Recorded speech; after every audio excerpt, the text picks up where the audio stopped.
Hi everyone, this is Rajesh Yadav. I welcome you all to teaching वाला। I hope आप बिल्कुल शानदार हैं और शानदार रहेंगे, क्योंकि टीचर बनने के बाद व्यक्ति अपने आप ही शानदार हो जाता है। आपको बता देना चाहता हूं कि आप लोग इस ज्ञान रूपी वृक्ष के छाया में बैठ करके आत्मविभोर और रोमांचित हो जाएंगे। जो आप लोगों का भव्य, दिव्य और गरिमामय उपस्थिति है वो रोमांचित कर देने के लिए पर्याप्त है। शिक्षक साधारण नहीं होता, प्रलय और निर्माण दोनों उसके गोद में खेलते हैं। इसलिए आप लोग अपने आप को इस धरातल का अलौकिक व्यक्ति समझिए, क्योंकि जो भी इस धरातल पर शिक्षक बनता है उसके कंधों पर इस देश की बहुत बड़ी जिम्मेदारी होती है, क्योंकि आने वाली जो पीढ़ियां है उसको नॉरिश करने का अधिकार सिर्फ शिक्षक को ही होता है। शिक्षक को ही होता है। इसलिए मैं बताना चाहता हूं कि शिक्षक जो है कमाल का व्यक्ति होता है, नॉरिश करता है सोसाइटी को, आगे आने वाली जनरेशन को, और अच्छा राह दिखाता है। ठीक है, शिक्षक के बिना इस धरातल पर कुछ भी संभव नहीं है।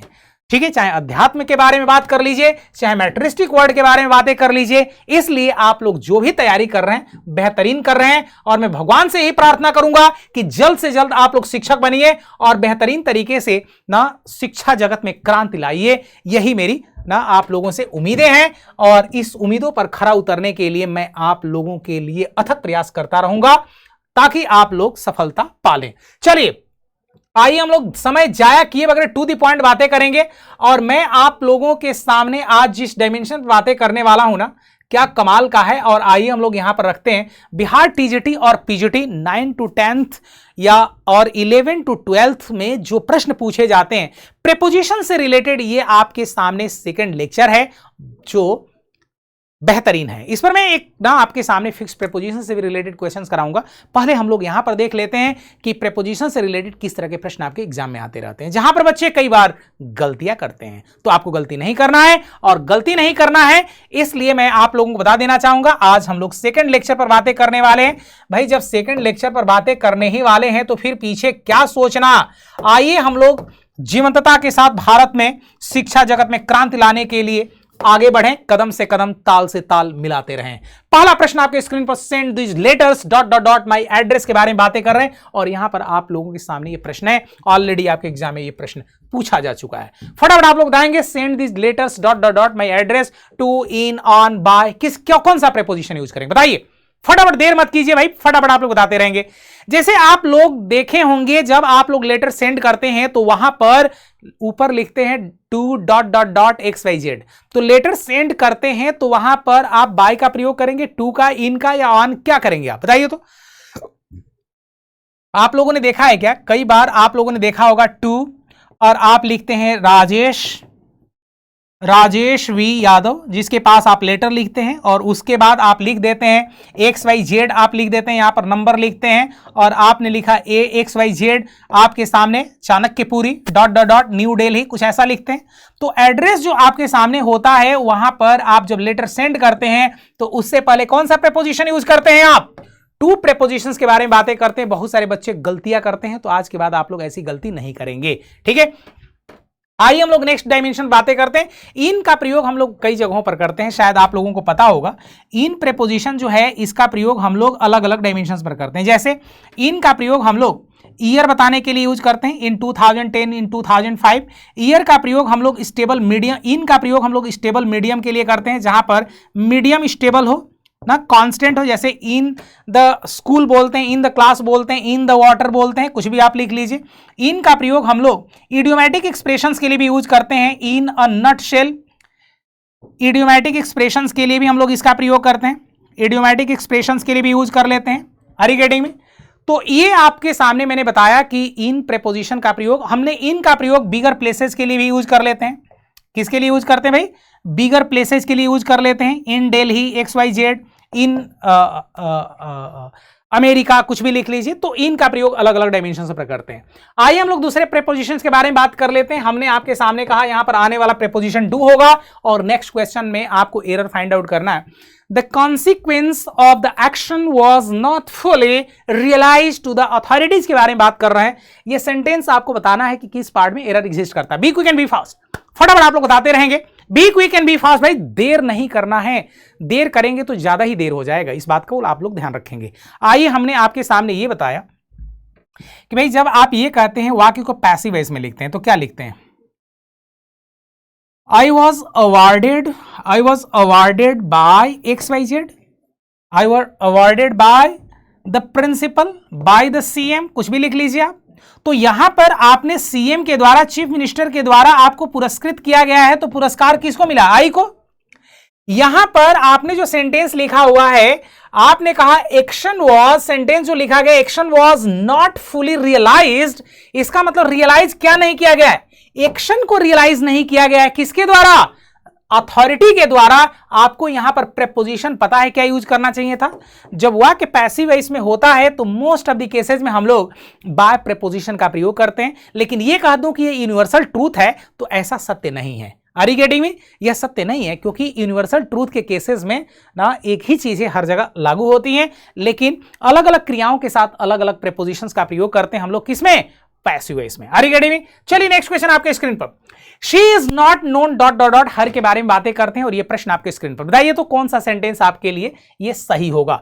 She is not known dot dot dot, her के बारे में बात कर रहे हैं और यह सेंटेंस आपके स्क्रीन पर इस बात को बताता है कि आप कितना जानते हैं और कितना नहीं जानते, कितना पानी में है, इसे पता लग ही जाएगा आज। चलिए, जैसा कि मैंने कहा कि आई नो यू के बारे में जब बात करते हैं तो ये वाक्य एक्टिव में है। जहां पर कहा जाए कि मैं आपको जानता हूं, तो क्रिया का प्रयोग जब आगे की तरफ होता है तो ए मीन्स आगे, ए मीन्स एक्टिव। इसको पैसिव बनाते हैं तो हम लोग पता है क्या लिखते हैं? वाक्य प्रेजेंट में है, हम लोग लिखते हैं you are known by me, नहीं लिखते you are known to me. के बारे में बातें करते हैं, आई को मी में कन्वर्ट कर दिया। इसका मतलब नोन के साथ हम लोग पता है कौन सा प्रेपोजिशन यूज करते हैं? टू प्रेपोजिशन का प्रयोग करते हैं। ध्यान रखें, जब हम लोग मैरिड के बारे में बात करते हैं वहीं पर हम लोग नोन के बारे में बात करते हैं, अफेक्शनेट के बारे में बातें करते हैं, तो इन शब्दों के साथ हम लोग टू प्रेपोजिशन यूज करते हैं। किसका प्रयोग करते हैं हम लोग?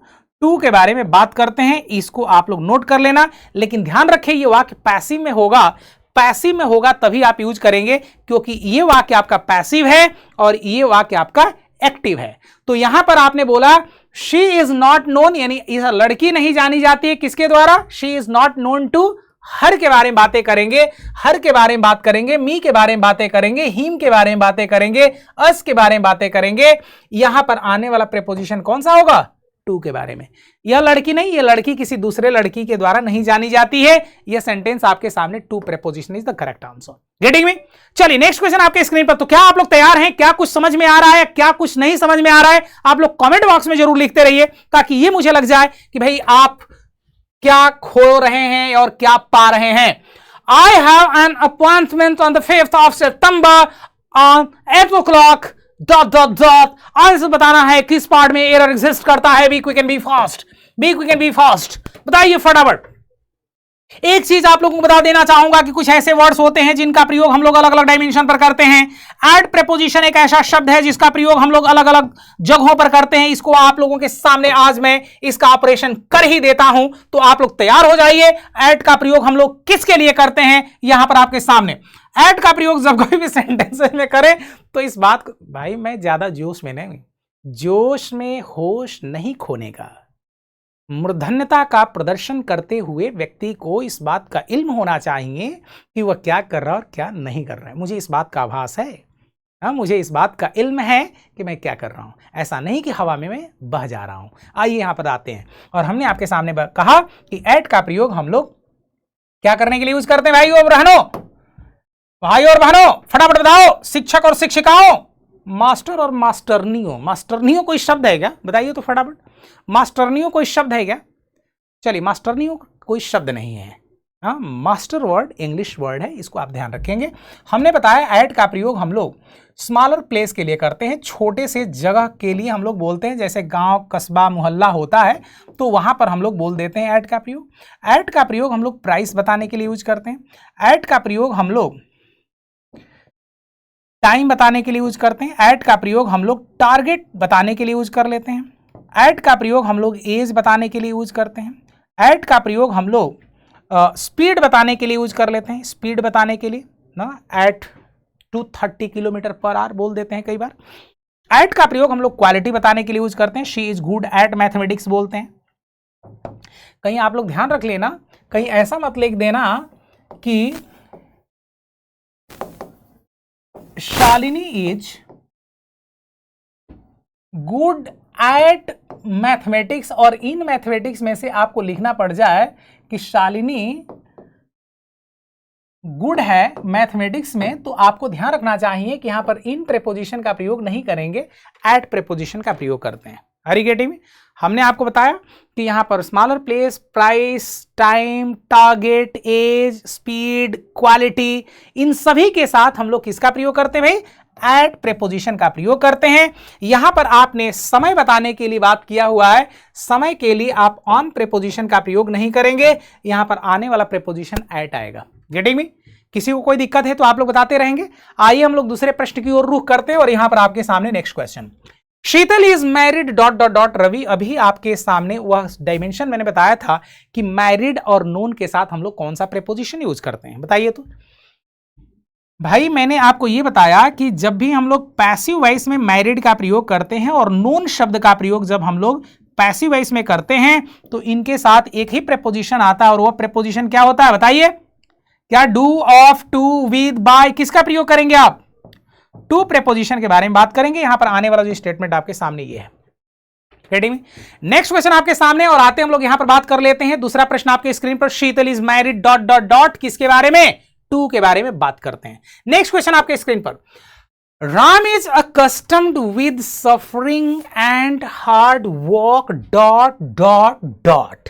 आप बताएंगे यहां पर एरर दिख रहा है, इसमें दिख रहा है, यहां दिख रहा है, इधर दिख रहा है, कहां दिख रहा है, या नो एरर? बताइए तो। नो एरर का ऑप्शन ही नहीं, तो आपको चार में से किसी एक ऑप्शन को बताना है। देख लेते हैं कितने हमारे देश के धुरंधर ना, धर्म की धुरी को धारण करने वाले धुरंधर इस कक्षा में भागीदारी दर्ज करा रहे हैं। अभी इस बात का पता लग जाएगा। ठीक है, यह प्रश्न आपके सामने, बताइए। Be quick and be fast. कुछ एरर दिख रहा है? चलिए एक कॉन्सेप्ट आपको बताता हूं कि इनको आप लोगों को ध्यान रखना है। जैसे हम लोग सेंटेंसेज में यूज करते हैं कुछ शब्द, इनके साथ हम लोग फिक्स प्रेपोजिशंस यूज करते हैं। Use to, addicted to, accustomed to, accustomed to, used to, accustomed to, with a view to, with a view to, look forward to, prone to, given to, averse to, ये जितने word आपके सामने लिखे गए हैं इन सभी के साथ हम लोग पता है किसका प्रयोग करते हैं? टू प्रेपोजिशन का प्रयोग करते हैं। तो यहां पर जो सेंटेंस आपके और उसके बाद जो आने वाला स्टेटमेंट होता है वो पता है क्या होता है? जीरंड होता है। जीरंड का मतलब होता है ऐसी क्रिया जिस क्रिया में आईएनजी का प्रयोग करने लगते हैं। तो ध्यान रखेंगे यहां पर अकस्टम्ड लिखा है, ये जो प्रेपोजिशन है इसकी जगह पर आप किसका प्रयोग करेंगे भाई? To preposition is the correct answer. ठीक है, चलिए नेक्स्ट क्वेश्चन आपके स्क्रीन पर। हमने आपसे यह जानने का प्रयास किया, it being a pleasant morning are decided to go out on walking. बताइए। जैसे मैंने आपको बताया कि कई बार कुछ ऐसे शब्द होते हैं, अब ऐसी एक चीज आप लोगों को क्लियर कर देना चाहूंगा। जो जीरंड शब्द है ना, जीरंड क्रियावाचक संज्ञा कहते हैं। इसका प्रयोग हम लोग पूरे ग्रामर में चार तरीके से करते हैं। एक, इसका प्रयोग हम लोग सब्जेक्ट की जगह पर कर सकते हैं। इसका प्रयोग हम लोग ऑब्जेक्ट की जगह पर कर सकते हैं। इसका प्रयोग प्रेपोजिशन के बाद कर सकते हैं। इसका प्रयोग प्रेपोजिशन के बाद कर सकते हैं। और इसका प्रयोग जब हम लोग करते हैं तो पॉजेसिव एडजेक्टिव के बाद कर सकते हैं। पॉजेसिव एडजेक्टिव के बाद हम लोग किसका प्रयोग कर सकते हैं?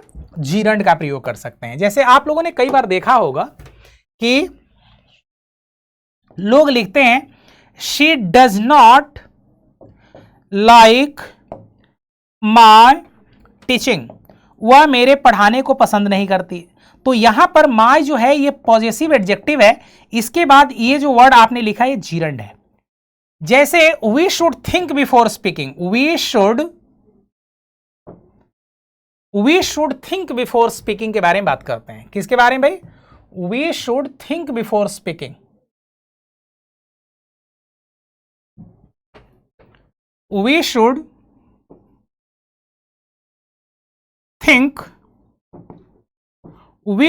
think before speaking। तो बिफोर जो वर्ड आपने लिखा हुआ है यहां पर प्रेपोजिशन है, और इसके बाद आप किसका प्रयोग करेंगे भाई? क्रिया में आईएनजी का प्रयोग करेंगे। तो ये आपका यहां पर जीरंड का काम करेगा और ये आपका प्रेपोजिशन हो जाएगा। बाकी यहां पर सेंटेंस आप देख रहे होंगे कि जब भी आपके सामने प्रेपोजिशन आता है तो क्रिया में आईएनजी आता है, लेकिन क्या यहां पर ऑन प्रेपोजिशन सही है? आप कहेंगे नहीं सर, यहां पर आने वाला जो प्रेपोजिशन आएगा वो फॉर प्रेपोजिशन होगा। ठीक है, सब्जेक्ट की जगह पर जब हम लोग यूज करते हैं तो शायद आप लोगों ने देखा होगा स्पीकिंग इज एन आर्ट बोल देते हैं, ऑब्जेक्ट की जगह पर बोलते हैं तो शी अवॉइड्स गोइंग देयर बोल देते हैं। कुछ भी आप सेंटेंस आप यूज कर सकते हैं। नेक्स्ट क्वेश्चन आपके स्क्रीन पर, यहां पर हमने लिखा और housing society comprises of 8 blocks and 48 flats के बारे में बात करें। एक बात बताइए, मैं अभी आपके सामने बताया था कि कुछ ऐसे शब्द होते हैं जैसे आप डिस्पाइट वर्ड के बारे में बात करते हैं, इसके साथ ऑफ प्रेपोजिशन यूज नहीं करते। अवेट वर्ड मैंने अभी आप लोगों को बताया था कि अवेट शब्द के साथ हम लोग फॉर प्रेपोजिशन का प्रयोग नहीं करते। उसी तरीके से मैंने अभी आपको बताया था कि कंप्राइज जो वर्ड है इसके साथ हम लोग ऑफ प्रेपोजिशन का प्रयोग नहीं करते। ऐसा क्यों नहीं करते भाई? लॉजिक क्या है?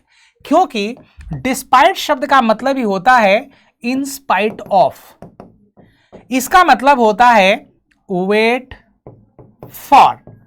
यहां पर ये जो वर्ड लिखा होता है इसका मतलब होता है कंसिस्ट ऑफ। यदि वाक्य आपके सामने एक्टिव में है तो कंप्राइज के साथ हम लोग ऑफ प्रेपोजिशन का प्रयोग नहीं करते हैं, पैसिव में होगा तो कर लेंगे। ये जो वर्ड आपके सामने सेंटेंस लिखा गया वाक्य आपका किस में है? पैसिव में नहीं, एक्टिव में है। ये प्रेपोजिशन यहां से हटेगा। कंप्राइजेज 8 ब्लॉक्स एंड 48 फ्लैट्स के बारे में बात करना। ठीक है, नेक्स्ट क्वेश्चन आपके स्क्रीन पर, यहां पर आप लोग देखेंगे किसी को भी कोई दिक्कत होता है तो आप लोग बताते रहेंगे ताकि मैं इसको सिंप्लीफाई करता रहूं। चलिए नेक्स्ट क्वेश्चन आपके स्क्रीन पर, Ram who was junior in most other employees in his office. बताइए तो कहां पर आपको एरर दिख रहा है? Be quick and be fast. भाई देखिए, जहां पर भी आपको दिक्कत हो रहा है तो आप लोग पूछते रहेंगे ताकि हम आपके डाउट्स को रिजॉल्व करते चलें साथ साथ में। ठीक है, चलिए, नहीं ज्ञानेन सदृशम पवित्रमिह विद्यते बुद्धिर यस्य बलम तस्य।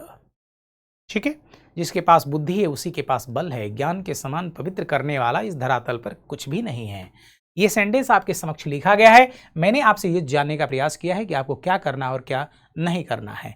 सेंटेंस आप देखेंगे कुछ ऐसे शब्द होते हैं जिनके लास्ट में IOR लिखा रहता है, तो मोस्ट ऑफ द केसेज में इनके साथ हम टू प्रेपोजिशन यूज करते हैं। ध्यान रखना है, इसमें 3-4 शब्द आपके सामने, 3 शब्द एक्सेप्शन से अपवाद है जिसको इंटीरियर, एक्सटीरियर और अल्टेरियर बोलते हैं। 3 ऐसे शब्द हैं जिनके साथ हम लोग टू प्रेपोजिशन का प्रयोग नहीं करते क्योंकि वह पॉजिटिव डिग्री में उनका प्रयोग किया जाता है। ठीक है, यहां पर ध्यान रखेंगे बहुत सारे ऐसे शब्द हैं जैसे हम लोग सीनियर के बारे में बात करते हैं, जूनियर के बारे में बातें कर लेते हैं, इंफेरियर शब्द के बारे में बातें कर लेते हैं, लो क्वालिटी, सुपेरियर का मतलब होता है हाई क्वालिटी, सुपेरियर के बारे में बातें कर लेते हैं, इंफेरियर, सुपेरियर। वहीं पर आपके सामने प्रायर के बारे में बातें कर लेते हैं, प्रायर। वहीं पर हमने आपके सामने कहा सुपेरियर, इंफेरियर। पोस्टेरियर के बारे में बात कर लेते हैं, पोस्टेरियर का मतलब होता है बाद में। ठीक है, ये वे शब्द हैं जिन शब्दों के साथ हम लोग सिर्फ टू प्रेपोजिशन का प्रयोग करते हैं। जूनियर के साथ आप इन प्रेपोजिशन का प्रयोग नहीं करेंगे, यहां पर आने वाला प्रेपोजिशन टू आएगा। ठीक है, मैं आपको बात कर रहा था उन अपवादजनक शब्दों में जिसके साथ हम लोग टू प्रेपोजिशन का प्रयोग नहीं करते। वे शब्द आपके हैं एक्सटीरियर, इंटीरियर और एक वर्ड होता है अल्टेरियर। अल्टेरियर का मतलब होता है हिडन, लेटेंट। इनके साथ हम लोग इनका प्रयोग पॉजिटिव डिग्री में किया जाता है। इन शब्दों का प्रयोग हम लोग कंपैरेटिव डिग्री में करते हैं, तुलना करते समय। ठीक है, तो इनके साथ हम लोग टू प्रेपोजिशन यूज कर लेते हैं और इसके साथ हम लोग टू प्रेपोजिशन यूज नहीं करते। नेक्स्ट क्वेश्चन आप लोगों के सामने, यहां तक क्लियर है? आगे बढ़ा जाए, फटाफट आप लोग बताएंगे यस और नो, बताइए। नेक्स्ट क्वेश्चन आपके स्क्रीन पर, हमने कहा unless you take interest into the studies you will not succeed के बारे में बातें करते हैं। बताइए तो। देखिए, कई बार आप लोगों को ध्यान रखना पड़ेगा, कुछ ऐसे वर्ड्स होते हैं जिनके साथ हम लोग फिक्स प्रेपोजिशन का प्रयोग करते हैं। वह फिक्स प्रेपोजिशन का जब प्रयोग करते हैं तो क्या है, वे कौन कौन से शब्द हैं जिनके साथ हम लोग फिक्स प्रेपोजिशन यूज करते हैं? देखिए, unless you take interest into the study जो आपने लिखा हुआ है, इंटरेस्ट शब्द के साथ हम लोग इनटू वर्ड का प्रयोग नहीं करते, इंटरेस्ट के साथ हम लोग इन वर्ड का प्रयोग करते हैं। He is not taking interest, he is not taking interest in studying. तो ये आपके सामने सेंटेंस यूज किया जाता है। बहुत सारे ऐसे शब्द हैं, आपके सामने बताता रहूंगा। जैसे मान लीजिए इनगल्फ के साथ हम लोग, इंगेज्ड के साथ हम लोग यूज कर लेते हैं, इंक्लूड के साथ यूज कर लेते हैं, इंटरेस्ट के साथ यूज कर लेते हैं इन। तो ये सारे शब्द आपके सामने रखे गए। देखिए, आइए हम लोग दूसरे प्रश्न पर बात करते हैं। From the last 1 month each of us has been working on the same project. हमने सेंटेंस लिखा, from the last 1 month each of us has been working on the same project।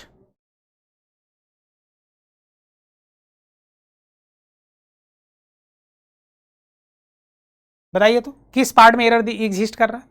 आप लोगों को एक चीज बता देना चाहूंगा, ये जो सेंटेंस आपने लिखा हुआ है कि भाई पिछले 1 सप्ताह से हम सभी लोग एक ही प्रोजेक्ट पर काम कर रहे हैं, फॉर द लास्ट 1 week के बारे में बातें करेंगे। यहां पर जो सेंटेंस आपने लिखा हुआ है, यहां पर आप फ्रॉम प्रेपोजिशन का प्रयोग नहीं कर सकते। ये सेंटेंस आपके सामने, मीनिंग को देखते हुए हम लोग वहां पर सेंटेंस को कंप्लीट करने के लिए पर्टिकुलर प्रेपोजिशंस का प्रयोग करते हैं। Getting me? चलिए नेक्स्ट क्वेश्चन आपके सामने, फॉर द लास्ट वीक। चलिए next question, we saw a crowd of about 10 people fighting between themselves के बारे में बात कर रहे हैं। We saw a crowd of about 10 people, crowd of about 10 people fighting between themselves के बारे में बात कर रहे हैं। बताइए तो यहां पर कहीं पर एरर दिख रहा है क्या? 2 चीज मैं आप लोगों के लिए क्लियर करना चाहूंगा। जब भी हम लोग बात करते हैं बिटवीन शब्द के बारे में, बिटवीन का प्रयोग हम लोग 2 से ज्यादा के लिए भी कर सकते हैं। यदि नाम के बारे में बात किया जाए कि राम, मोहन, ना सोहन के बीच में बहुत सारी चीजें डिस्ट्रीब्यूट कर दी गई है, तो नाम के केस में बिटवीन का प्रयोग कर लेते हैं। अदरवाइज हम 2 के लिए बिटवीन यूज करते हैं। अमंग एक ऐसा शब्द है, हमने आपको बताया कि इसका प्रयोग हम लोग मोर देन 2 के लिए करते हैं। किसके लिए करते हैं? मोर देन 2 के लिए करते हैं। तो यहां पर हमने बताया कि 2 लोगों के लिए इसका प्रयोग, यहां पर हमने आपको बता दिया कि इसका प्रयोग मोर देन 2 के लिए यूज करते हैं। मोर देन 2 के लिए यूज करते हैं।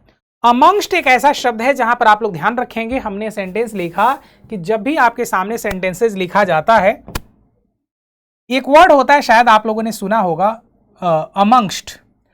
अमंग और अमंगस्ट में अंतर इतना ही है कि अमंगस्ट के बाद हमेशा कॉन्सोनेंट साउंड से रिलेटेड वर्ड्स आते हैं, जबकि इसके बाद कॉन्सोनेंट और वॉवेल दोनों से आ सकते हैं। कॉन्सोनेंट साउंड और वॉवेल साउंड दोनों से आ सकते हैं। प्रायोरिटी हम वॉवेल साउंड को देते हैं। ठीक है, ऐसा नहीं कि अमंगस्ट के बाद कॉन्सोनेंट साउंड नहीं आता।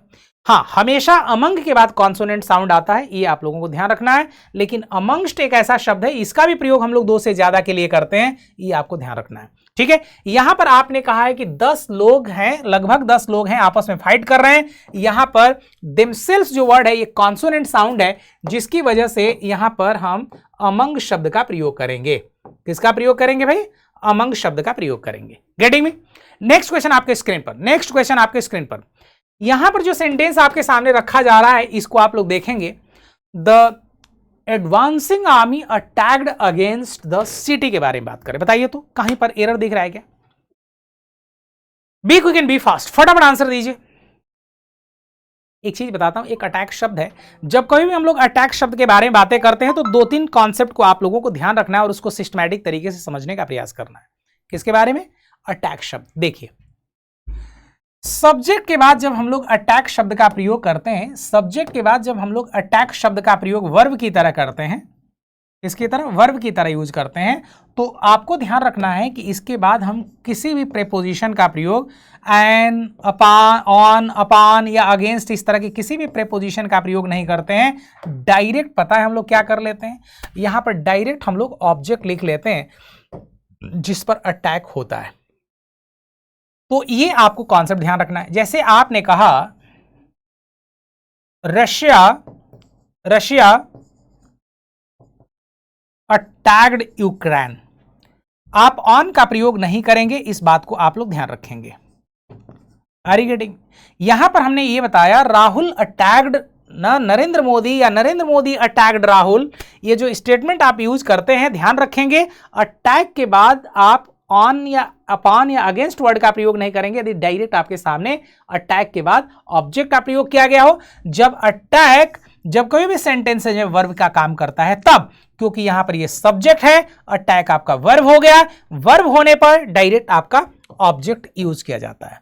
यहां पर आपके सामने आमी ने अटैक्ड किया है, ये वर्ब है, वर्ब के बाद आप जो अगेंस्ट वर्ड लिखे हैं ये अगेंस्ट नहीं आएगा, डायरेक्ट आप सिटी वर्ड का प्रयोग करेंगे। हाँ, अगेंस्ट जो आपके सामने अटैक शब्द है इसके साथ आप यूज कर सकते हैं ऑन का प्रयोग। वह कब करते हैं यह क्लियर कर देता हूं आपके लिए, इस सेंटेंस को आप देखिए और समझने का प्रयास कीजिए। जैसे मैंने एक सेंटेंस बताया कि अटैक शब्द का प्रयोग यदि वर्ब की तरह ना किया गया हो, सेंटेंस में सब्जेक्ट के साथ आप मेक का प्रयोग करते हैं और उसके बाद आप सेंटेंस में एन अटैक लिख लेते हैं। क्या लिख लेते हैं? एन अटैक लिख लेते हैं। आर्टिकल का प्रयोग नाउन के लिए होता है, शायद आपको पता होगा। यहां पर ये वर्ब का काम नहीं कर रहा है क्योंकि वर्ब यहां पर दूसरा यूज किया गया है, ये वर्ब है। उस अवस्था में जब अटैक शब्द किसका काम कर रहा हो भाई? अटैक शब्द जब नाउन का काम कर रहा हो तब आप ऑन का प्रयोग, एट का प्रयोग, अपॉन का प्रयोग आप कर लीजिए और उसके बाद आप ऑब्जेक्ट लिख लीजिए। ठीक है? कब? जब आपके सामने यहां पर अटैक नाउन का काम कर रहा हो तब आप ऑन प्रेपोजिशन का प्रयोग कर सकते हैं। जैसे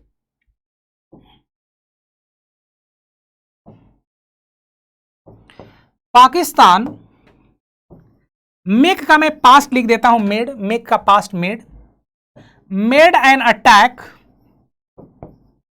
made an attack on India, made an attack on India के बारे में बात कर रहे हैं। यहां पर ये वर्ड आपका वर्ब है, यहां पर ये वर्ड आपका नाउन का काम करता है क्योंकि नाउन के पहले ही आप किसका प्रयोग करते हैं? प्रेपोजिशन, सॉरी, आर्टिकल का प्रयोग करते हैं। तो इस तरीके sentences, Radha made an attack, कुछ भी लिख लीजिए ना, रजनी मेड एन अटैक, कुछ भी लिख लीजिए।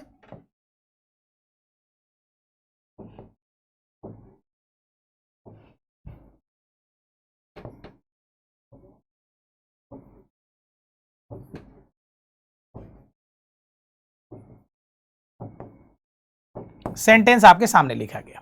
तो इस तरीके सेंटेंसेस को आप लोग यूज करते रहेंगे। अटैक के बाद ऑन प्रेपोजिशन का प्रयोग कर सकते हैं। नेक्स्ट क्वेश्चन आपके सामने, Ramesh is capable for doing such a job. आपके सामने लास्ट में डी आपके सामने ऑप्शन दिया गया, उधर देखेंगे किस पार्ट में एरर एग्जिस्ट करता है। Be quick and be fast.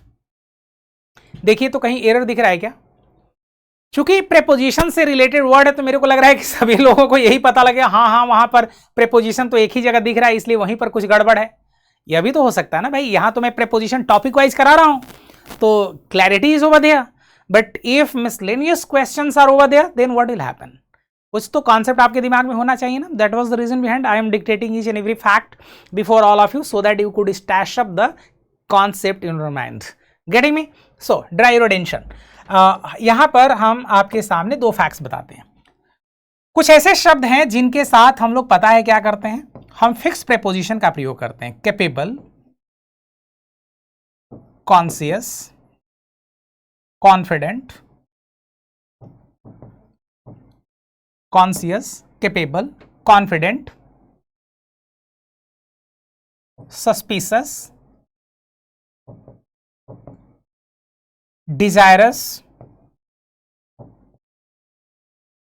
Ambitious, fond, guilty of, beware of ना, डिप्राइव्ड ऑफ। इन शब्दों के साथ हम एक ही प्रेपोजिशन यूज करते हैं और वह प्रेपोजिशन पता है क्या होता है? सिर्फ वह प्रेपोजिशन है आपका, पता है क्या? Of preposition. कौन सा प्रेपोजिशन है? Of preposition. कैपेबल के बाद हम लोग यहां पर ऑफ प्रेपोजिशन का प्रयोग करेंगे। ठीक है? Suspicious of, desirous of, dot dot dot, इन सभी शब्दों के साथ हम लोग कॉन्फिडेंट ऑफ होता है, कॉन्फिडेंट अबाउट नहीं होता, कॉन्फिडेंट ऑफ होता है। I am confident of handling each and every problem of the students. तो ये सेंटेंस आपके सामने। नेक्स्ट क्वेश्चन आपके सामने, distribute the money among the two boys. अभी आपको बताया था, तो मेरे को लग रहा है कि यहां पर अब तो डाउट नहीं होना चाहिए, किंचित मात्र भी संदेह नहीं होना चाहिए आपके माइंड में कि अभी भी डाउट आपके सामने एग्जिस्ट कर रहा है, तो फटाफट आप लोग बताइए। ठीक है? यहां पर देखेंगे जो वर्ड आपके सामने मैंने लिखा हुआ है, मैं फिर एक बार रिपीट कर देता हूं। बिटवीन का जब प्रयोग करते हैं तो इसका प्रयोग हम दो के लिए करते हैं, और वहीं पर अमंग शब्द का प्रयोग जब हम लोग करते हैं तो इसका प्रयोग हम लोग मोर देन टू के लिए करते हैं। तो आप लोगों के लिए एक असाइनमेंट ये है कि आप लोग मुझे ये बताएंगे कि अमीड और अमिडस्ट वर्ड क्या है, इन दोनों शब्दों में क्या डिफरेंस है, आप लोग जरूर बताएंगे। यहां पर मात्र दो बच्चों के बारे में बात हो रहा है, तो अमंग का प्रयोग आप ना करके आप यहां पर बिटवीन का प्रयोग कीजिए, यह सही होगा। ठीक है, चलिए नेक्स्ट क्वेश्चन आपके स्क्रीन पर। नेक्स्ट क्वेश्चन आपके स्क्रीन पर हमने ये जानने का प्रयास किया, beside giving me advice she gives me practical help. ठीक है, बताइए भाई, आपको ये बताना है कि वह मुझे प्रैक्टिकल एडवाइस देने के बजाय वो मुझे हेल्प करना करती है, कुछ ऐसा ना, गिव्स मी प्रैक्टिकल हेल्प, वह प्रैक्टिकल हेल्प करती है। कई बार ना फ्री में एडवाइस देने के लिए धरातल का कोई ऐसा व्यक्ति नहीं है जो लंगोट न कस लेता हो, अपने बेल्ट को टाइट ना कर लेता हो। Are you getting me? तो इसलिए फ्री में जो भी एडवाइस मिलती है थोड़ा सा दूरी बना करके रखें। ठीक है, तारों को ना छू पाना शर्म की बात नहीं है, लेकिन छूने का ख्याल ही ना आना अत्यंत लज्जा की बात है। इसलिए इस सेंटेंस को आप लोग देखें, और मैं आपको बता देना चाहूंगा, दो शब्द होता है, एक वर्ड होता है बिसाइड और एक वर्ड होता है बिसाइड्स। इन दोनों में डिफरेंस यह है कि इसका मतलब जो होता है, इसका मतलब होता है साइड बाई, के बगल में, इसका मतलब होता है in addition to, in addition to. Getting me? यानी हिंदी में बोलें तो इसका मतलब होता है के बगल में, के बगल में, और यहां पर इसका मतलब होता है के अलावा, के अलावा। गेटिंग? यहां पर आपके सामने जो सेंटेंस रखा गया है, आपने कहा कि भाई प्रैक्टिकल हेल्प के अलावा ना, एडवाइस के अलावा वो मुझे प्रैक्टिकल हेल्प देती है, ये बिसाइड्स नहीं होना चाहिए। ऐसा नहीं कि भाई एडवाइस के बगल में वह मुझे प्रैक्टिकल हेल्प देती है। तो ये सेंटेंस आपको पता है क्या लिखना चाहिए था, यहां पर बिसाइड्स का प्रयोग करना चाहिए था, बिसाइड्स का प्रयोग करना चाहिए था। Getting me? चलिए नेक्स्ट क्वेश्चन आपके स्क्रीन पर आता है, और यहां पर हम आपसे यह जानने का प्रयास करेंगे कि इसको देखते रहिए, समझते रहिए, नहीं समझ में आता है तो पूछते रहिए। Getting me? चलिए next question. She burst in tears when she found that he did not care for her affection. ध्यान रखेंगे, वह ना रोने लगी, पता है कब? जब उसको ये पता लगा भैया ये तो मेरे अफेक्शन का ध्यान ही नहीं रखता। ऐसे भी लोग, इस भांति भांति प्रकार के लोग हैं इस धरातल पर। Are you getting me? तो बहुत सारे लोगों के अनुभव हैं ना, इंग्लिश के क्षेत्र में महारथी लोग हैं बहुत सारे, जिनको अनुभव है इन सभी चीज़ों के बारे में। तो मैं तो आपसे बस इतना ही कहूँगा कि कुछ वर्ड्स हैं जिसके साथ हम लोग क्या करते हैं भाई। बर्स्ट एक ऐसा शब्द है जहां पर हम लोग बोलते हैं बर्स्ट इनटू एंगर के बारे में बातें करते हैं, तो इनके साथ हम लोग फिक्स प्रेपोजिशन यूज करते हैं, और वह प्रेपोजिशन पता है क्या होता है? इनटू होता है। आप लोग यहां पर इनटू का प्रयोग करेंगे। शी बर्स्ट इनटू टीयर्स बोलेंगे, शी बर्स्ट इनटू टीयर्स बोलते हैं। ठीक है, वो रोने लगी, जोर जोर से रोने लगी। He described about the incidents at length के बारे में बात कर रहे हैं। एक चीज आप लोग ध्यान रखेंगे, at least if you are going to define something, describe something, ना explain something, analyze something, तो आपको पता होना चाहिए कि इन शब्दों के साथ हम लोग किसी भी प्रेपोजिशन का प्रयोग नहीं करते यदि ऑब्जेक्ट लिखा गया है तो। एक्सप्लेन,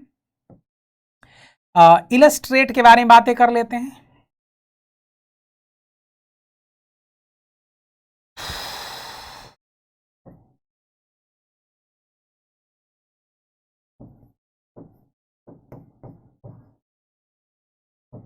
एग्जामिन के बारे में बात करते हैं, एक्सप्लेन के बारे में बातें करते हैं, एनालाइज के बारे में बातें करते हैं, डिस्क्राइब शब्द के बारे में बातें करते हैं, डिस्कस के बारे में बातें कर लेते हैं। ये वे शब्द हैं जिन शब्दों के साथ हम लोग कभी भी ना अबाउट शब्द का प्रयोग नहीं करते यदि ऑब्जेक्ट लिखा गया है तो, और ये यदि आपके सामने वर्ब है तो। ये आपका वर्ब है यहां पर, और यदि ये वर्ब है तो ध्यान रखें इनके बाद हम लोग अबाउट शब्द का प्रयोग नहीं करते, डायरेक्ट हम लोग ऑब्जेक्ट के बारे में बात करते हैं। यहां पर जो डिस्क्राइब के साथ अबाउट वर्ड है ये गलत है। जैसे कई बार आप लोगों ने देखा होगा,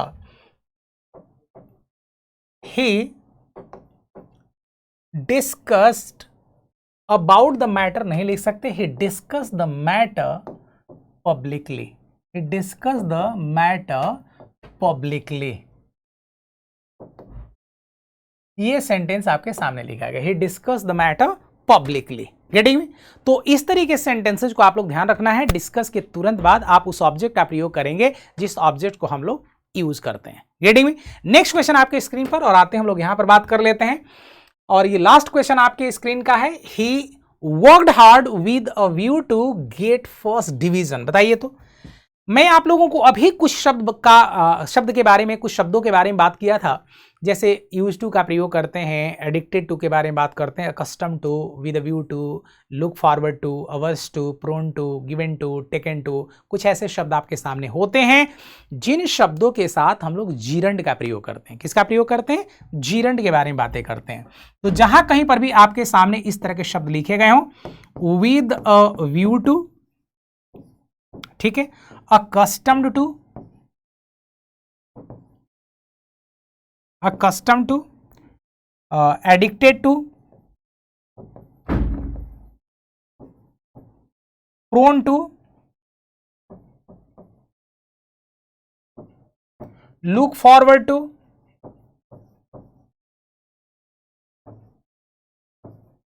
आपको यह ध्यान रखना है कि ये जो शब्द आपके सामने यूज किए गए, यदि सब्जेक्ट देन आफ्टर वर्ब और उसके बाद ये, तो यहां पर आने वाला जो वर्ड होता है वो पता है क्या होता है?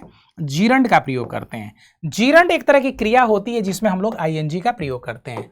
जीरंड एक तरह की क्रिया होती है। विद अ व्यू टू के बारे में बात करते हैं, तो आपको यहां पर पता है क्या लिखना चाहिए था? गेटिंग के बारे में बात करना चाहिए था। ठीक है, जैसे आप कहते हैं हीना इज एडिक्टेड टू गैम्बलिंग के बारे में बात करते हैं। हीना इज एडिक्टेड टू गैम्बलिंग, यहां पर देख सकते हैं एडिक्टेड के बाद गैम्बलिंग आपके सामने जीरंड है।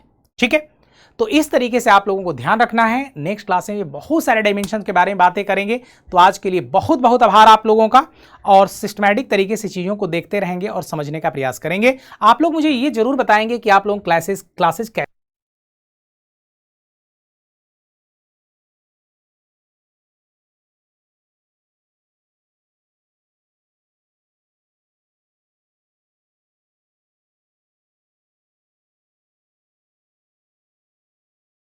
आप लोगों को बता देना चाहूंगा, ये हमारा टेलीग्राम चैनल है, और ये टेलीग्राम जो चैनल आपके सामने है, इसको आप क्यूआर कोड को स्कैन करके डायरेक्ट हमारे ना टेलीग्राम चैनल से जुड़ सकते हैं। वहां पर हम आपके सामने जो आपके क्वेश्चंस होते हैं ना, फोन कॉल पर उसको रिप्लाई करते हैं, और आप लोग इसको स्कैन करके डायरेक्ट आप ना क्यूआर कोड को स्कैन करके डायरेक्ट हमारे टेलीग्राम चैनल से जुड़ सकते हैं, और वहां पर जो भी आपके सामने क्वेरीज होंगी उसको आप लोग उसको पूछ सकते हैं आप। ठीक है, यहां पर आपको जो भी आप लोगों का ये प्यार और स्नेह है, ये काबिले तारीफ है, और मैं आपको ये बताने का प्रयास करूंगा कि आप लोगों को जीवंतता के साथ भागीदारी दर्ज कराना है। इसी तरीके से प्रयास करते रहना है। कौन कहता है कि सफलता नहीं मिलेगी? जब आप अपने ब्रेन को हमेशा 90 डिग्री पर रखे हैं तो फिर सफलता मिलना तो तय है। हाँ, हो सकता है थोड़ा सा देर हो जाए, लेकिन इसका मतलब यह नहीं है कि आप सफलता नहीं प्राप्त करेंगे। ठीक है, तो आज के लिए बहुत बहुत आभार आप लोगों का। Thank you very much. Stay blessed, stay inspired, go ahead bubbling smile. This is Rajesh Yadav signing out the session. Bye bye, take care.